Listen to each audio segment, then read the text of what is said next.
안녕하세요. 잘 살기 위해 끊임없이 고민하는 웰니스 유키입니다. 웰니스에 대한 제 고민을 공유합니다. 지난 영상까지는 질병 예방을 1차, 2차, 3차라는 세 가지 단계로 나누어 그 구조적 접근법에 대해서 알아봤습니다. 오늘은 신체적 웰니스의 중요한 축인 예방의 관점에서 한국인의 주요 사망 원인 10순위와 그에 따른 전략적 예방 구조에 대해 알아보겠습니다. 개별 질환의 순위를 무작정 외우는 대신 관련된 질환들을 거대한 생리적 축으로 묶어서 이해하는 방법을 살펴볼 것입니다. 그리고 이렇게 분류된 질환, 그룹별로 1차, 2차, 3차 예방 전략이 어떻게 달라지는지 구체적인 메커니즘을 짚어보려 합니다. 마지막으로 일상에서 가장 효율적으로 여러 위험을 동시에 낮출 수 있는 공통 위험 요인 관리법과 당장 실천할 수 있는 행동 지침까지 함께 정리해 보겠습니다. 챕터 1. 우선순위의 재구성, 통계를 구조화. 건강관리를 시작할 때 우리가 직면하는 가장 큰 문제는 세상에 조심해야 할 질병이 너무나도 많다는 점입니다. 우리의 시간과 에너지, 그리고 의지력은 한정된 자원이기 때문에 모든 질병을 동일한 비중으로 방어할 수는 없습니다. 따라서 무엇이 우리의 생명과 일상의 기능을 가장 크게 위협하는지 객관적인 지표를 통해 확인하고 위험도에 따라 적절히 자원을 분배하는 전략적 접근이 필요합니다. 가장 최근 발표된 통계청 사망 원인 통계를 살펴보면 한국인의 10대 사망 원인은 암, 심장질환, 폐렴, 뇌혈관 질환, 자살, 알츠하이머병, 당뇨병, 고혈압성 질환, 간질환, 폐혈증 순으로 나타났습니다. 이 10가지 항목을 개별적으로 생각하고 각각의 전략을 세우려다 보면 금세 지치고 말 것입니다. 하지만 인체의 생리적 기전을 이해하면 이 다양한 질환들이 사실 몇 가지 공통된 뿌리에서 파생된다는 것을 알 수 있습니다. 질병을 발생 기전이 유사한 것들끼리 큰 그룹으로 묶어 접근하면 보다 효율적인 대처가 가능해집니다. 통계에 반복적으로 등장하는 이 치명적인 질환들을 크게 암, 심내혈관 및 대사질환, 그리고 감염과 노쇠라는 세 가지 핵심 그룹으로 재분류해 보겠습니다. 이렇게 분류의 틀을 바꾸는 것만으로도 막연했던 두려움이 통제 가능한 관리의 영역으로 들어오게 됩니다. 챕터 2. 첫 번째 그룹, 세포 변이의 누적, 암. 한국인 사망 원인에서 오랫동안 부동의 1위를 차지하고 있는 첫 번째 축은 바로 악성 신생물, 즉 암입니다. 암은 신체 어느 부위에서나 발생할 수 있어 종류가 매우 다양하지만 세포의 유전자 변이가 누적되어 통제 불능의 증식을 일으킨다는 근본적인 메커니즘은 동일합니다. 이 그룹의 1차 예방은 세포에 가해지는 물리적, 화학적 타격을 최소화하여 변이 자체가 발생하지 않도록 환경을 통제하는 것입니다. 가장 대표적이고 강력한 1차 예방은 금연인데 흡연은 폐암뿐만 아니라 구강, 식도, 췌장, 방광 등 온몸의 장기에 발암물질을 공급하는 직통로이기 때문입니다. 여기에 B형 간염 백신이나 인유 두종 바이러스 백신을 접종하여 특정 암의 원인이 되는 바이러스를 원천 차단하는 것도 훌륭한 1차 예방에 해당합니다. 암의 2차 예방은 증상이 나타나기 전 아주 미세한 변이가 시작된 초기 단계에서 개입하여 상황을 종료시키는 조기 발견 시스템입니다. 우리가 흔히 아는 국가건강검진의 암검진 프로그램이 바로 이 2차 예방의 핵심 도구입니다. 위내시경이나 대장내시경은 단순한 관찰을 넘어 암으로 진행될 가능성이 있는 병변을 발견하고 경우에 따라 즉시 제거할 수 있다는 점에서 암 발생 확률 자체를 직접적으로 낮추는 매우 효율적인 검사입니다. 다만 모든 암을 검진으로 찾아낼 수 있는 것은 아니므로 검진의 이득이 명확하게 입증된 위, 대장, 폐, 유방, 자궁경부 등에 대한 검사를 우선하는 것이 효율적이라고 볼 수 있습니다. 이미 암을 진단받고 표준 치료를 마친 상태라면 방어선의 목표는 3차 예방으로 전환됩니다. 3차 예방은 암의 재발을 막고 항암 및 방사선 치료 과정에서 손상된 신체 기능을 회복하며 본래의 암과 무관하게 새로운 부위에 발생할 수 있는 2차 암을 막아내는 과정입니다. 이 시기에는 치료로 인해 급격히 저하된 근육량을 복구하고 체력을 끌어올리기 위한 점진적인 재활운동, 그리고 체내 염증 수치를 낮게 유지하기 위한 식단 관리가 생존율을 높이는 핵심 동력이 됩니다. 암이라는 무서운 질병에도 1차 환경 통제, 2차 조기 개입, 3차 기능 회복이라는 순서로 접근해보면 우리가 당장 무엇을 해야 최선의 결과가 있을지 명확해집니다. 챕터 3. 두 번째 그룹, 심내혈관과 대사질환. 두 번째로 방어해야 할 거대한 축은 사망 원인 2위인 심장질환, 4위 뇌혈관 질환, 7위 당뇨병, 8위 고혈압성 질환을 모두 포괄하는 심내혈관 및 대사질환 그룹입니다. 순위표에서는 서로 떨어져 별개의 병처럼 보이지만 이들은 혈관 내피세포의 손상과 인슐린 저항성이라는 동일한 뿌리를 공유하고 있습니다.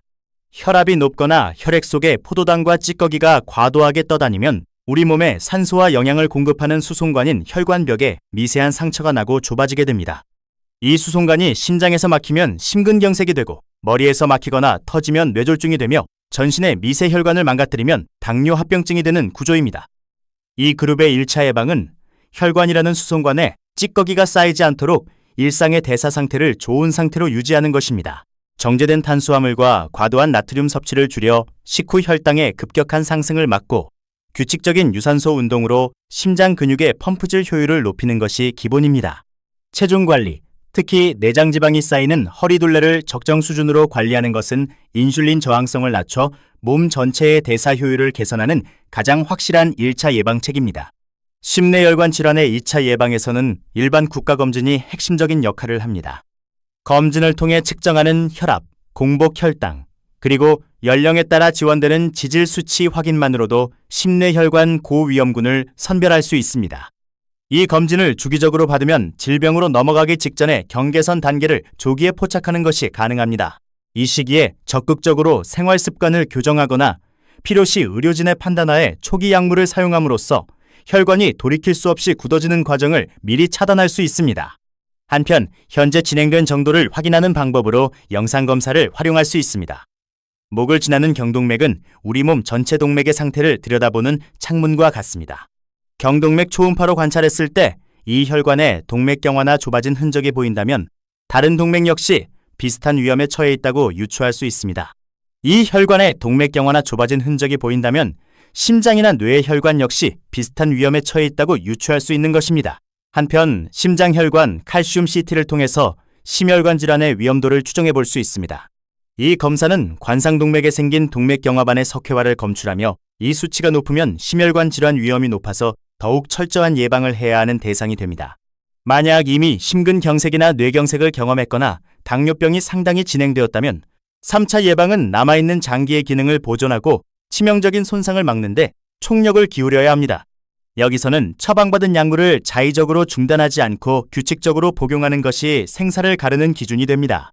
아울러 심장 재활이나 뇌신경 재활 훈련을 통해 일상생활 수행 능력을 최대한 끌어올리고 당뇨로 인한 신장투석이나 실명 같은 말기 합병증으로 진행되지 않도록 엄격하게 혈당과 혈압 수치를 관리해야 합니다.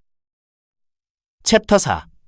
세 번째 그룹, 고령에 따른 질환들. 세 번째 축은 인구 고령화와 함께 그 위협이 급격히 커지고 있는 영역으로 사망 원인 3위인 폐렴, 6위 알츠하이머병, 10위 폐혈증이 여기에 속합니다. 젊고 건강할 때는 가벼운 감기나 일시적인 피로감으로 넘어갈 수 있는 감염병들이 나이가 들어 신체의 예비력이 떨어지면 생명을 위협하는 치명적인 결과로 이어질 수 있습니다. 이 질환들은 면역체계가 무너지고 뇌세포의 연결망이 약화하는 전반적인 노쇠의 과정을 공유하고 있습니다. 따라서 이 그룹의 방어 전략은 신체적 예비력을 평소에 얼마나 두둑하게 쌓아두느냐에 달려 있습니다. 이 영역의 1차 예방은 예방접종과 근육량 유지가 핵심입니다. 폐렴구균이나 인플루엔자 백신은 호흡기 감염이 전신 폐혈증으로 번지는 것을 막아주는 가장 효율적인 방어벽 역할을 합니다. 동시에 우리 몸의 허벅지와 코어에 근육을 축적해두는 것은 질병과 싸울 때 필요한 체력을 비축해두는 것과 같습니다. 알츠하이머병의 1차 예방 역시 뇌의 인지 예비력을 키우는 구조로 접근해야 합니다. 새로운 지식을 학습하고 낯선 환경을 경험하며 꾸준한 운동으로 뇌 혈류량을 증가시켜 뇌세포 간의 연결망을 촘촘하게 만들어두면 뇌의 퇴행 속도를 늦출 수 있다고 널리 알려져 있습니다. 감염과 인지, 저하의 2차 예방은 일상에서 나타나는 미세한 변화의 신호를 놓치지 않고 빠르게 대처하는 시스템을 갖추는 것입니다. 고령자의 경우 폐렴이나 요로 감염이 생겨도 고열이나 기침 대신 갑작스러운 무기력증이나 식욕저하, 일시적인 선망으로 나타나는 경우가 많습니다. 이러한 초기 징후를 알아차리고 지체 없이 의료기관을 찾아 항생제 등 적절한 조치를 취하는 것이 폐혈증을 막는 2차 예방입니다. 치매 역시 기억력 감퇴가 노화 현상인지 병적인 경도인지 장애인지 조기 신경심리 검사를 통해 상태를 파악하고 초기부터 개입하여 진행 속도를 늦추는 것이 중요합니다. 이미 알츠하이머병이 진행되었거나 근감소증으로 인해 노쇠가 심각한 단계에 이르렀다면 3차 예방의 최우선 목표는 기능의 회복보다는 존엄한 일상의 유지와 안전 확보로 넘어갑니다. 집안의 문턱을 없애고 화장실에 미끄럼 방지 매트와 손잡이를 설치하여 치명적인 골절을 유발하는 낙상을 원천 차단해야 합니다. 또한 식사 중에 음식물이 기도로 넘어가 흡인성 폐렴을 일으키지 않도록 삼킴 기능을 돕는 연화 보조식을 활용하거나 식사 자세를 교정하는 섬세한 관리가 생명을 연장하는 3차 예방의 핵심입니다. 챕터 5. 공통 위험 요인과 당장 실천할 수 있는 행동. 지금까지 우리는 주요 사망 원인들을 암, 심뇌혈관 대사, 감염과 노쇠라는 3개의 그룹으로 나누고 각각의 예방 전략을 살펴보았습니다. 이렇게 방대한 질병들을 3그룹으로 묶어보면 하나의 명확한 결론에 도달하게 됩니다. 질환의 이름은 달라도 이들을 일으키고 악화시키는 촉매제는 흡연, 음주, 나쁜 식습관, 운동 부족, 수면 불량이라는 공통 위험 요인으로 수렴한다는 사실입니다. 우리의 일상에서 이 공통 위험 요인을 하나만 제대로 줄여도 3가지 질병 그룹의 발생 확률이 동시에 떨어지는 효과를 누릴 수 있습니다. 여러 가지를 한꺼번에 완벽하게 바꾸려 하면 큰 저항에 부딪히고 결국 과거의 습관으로 회귀합니다. 따라서 거창한 계획을 세우기보다는 오늘 당장 실천 가능한 최소 단위의 행동부터 하나씩 일상에 심어두는 것이 좋습니다. 오늘 식사를 마친 뒤 그 자리에 바로 앉거나 눕지 말고 딱 10분만 가볍게 움직이시길 권합니다. 가볍게 걸어도 좋고 계단을 올라도 좋습니다. 이 단순한 10분의 움직임은 식후에 치솟는 혈당 스파이크를 즉각적으로 깎아내려 심뇌혈관과 대사질환을 방어합니다. 동시에 하체 근육에 자극을 주어 훗날 감염과 싸울 면역 저장소를 넓히며 노쇠를 예방하는 역할도 합니다.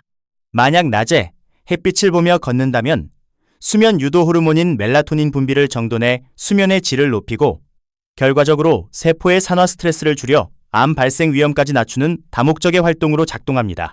제가 제안하는 전략을 그대로 따르기 어려우시다면 각자의 상황에 맞는 전략을 세워보는 것도 좋습니다.